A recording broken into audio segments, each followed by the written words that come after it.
राधे राधे दोस्तों, आपका हमारे YouTube चैनल दिव्य भक्ति ज्ञान मेघ में हार्दिक स्वागत है। ओम नमो भगवते वासुदेवाय। आपका दिन शुभ और मंगलमय हो। आज मैं आपको पुरुषोत्तम मास की 30वें अध्याय की कथा सुनाने जा रही हूँ। प्रेम से बोलिए पुरुषोत्तम भगवान की जय हो, गंगा माता की जय हो। नारद जी बोले, हे तपोनिधि, आपने पहले पतिव्रता स्त्री की स्तुति की, अब कृपया करके उनके शुभ लक्षणों के संक्षेप में वर्णन कीजिए। सूत जी कहने लगे, हे ब्राह्मण नारद।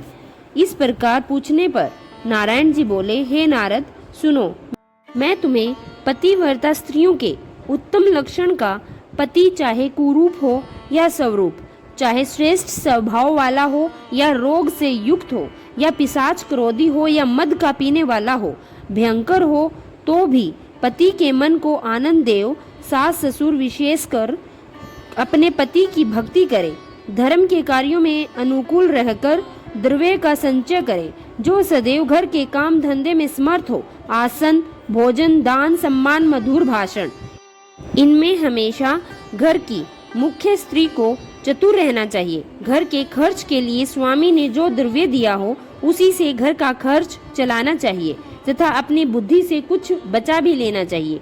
दान के लिए दिए हुए द्रव्य को छुपाकर अपने ही पास नहीं रख लेना चाहिए।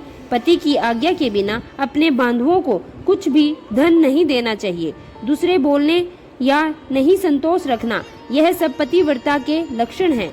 श्री नारायण कहने लगे, हे नारद, सब लोगों में और देवताओं में पति के बराबर और कोई भी देवता नहीं। पति की प्रशंसा से सब कामनाएं पूर्ण हो जाती है और अप्रशंसा से सब काम नष्ट हो जाते हैं। सूत जी कहने लगे कि हे विप्रो, इस प्रकार नारद मुनि पतिव्रता स्त्रियों के धर्म का वर्णन सुनकर कुछ थोड़ा सा और कुछ पूछने के लिए बोले।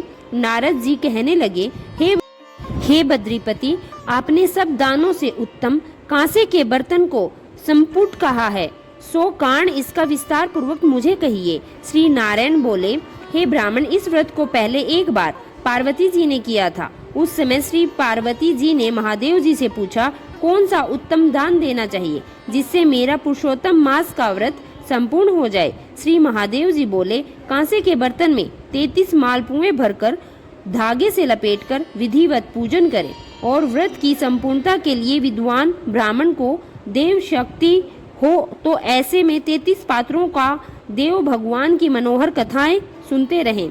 इस प्रकार वह सूत जी ब्राह्मणों का आशीर्वाद लेकर सब ब्राह्मणों की प्रदक्षिणा कर नमस्कार करके अपना नित्य करने के लिए गंगा जी की ओर चल दिए। और नैमिषारण्य में रहने वाले मुनि आपस में कहने लगे, यह पुरुषोत्तम मास का महात्म्य अत्यंत श्रेष्ठ है और पुराना है, भक्त जनों को मनोवांछित फल देने में कल्प वृक्ष के समान है। श्री सूत जी कहते हैं कि जो भी श्रद्धालु अधिक मास के इन दिव्य अध्यायों का श्रद्धा पूर्वक और निर्मल भाव से श्रवण करता है, उन पर भगवान श्री हरि की विशेष कृपा होती है।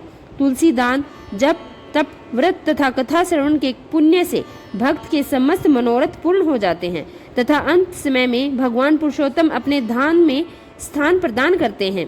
पुरुषोत्तम भगवान की जय हो, गंगा माता की जय हो। अगर आपको हमारी वीडियो अच्छी लगी है तो हमारे चैनल को सब्सक्राइब करें और हमारी वीडियो को लाइक अवश्य करें। धन्यवाद।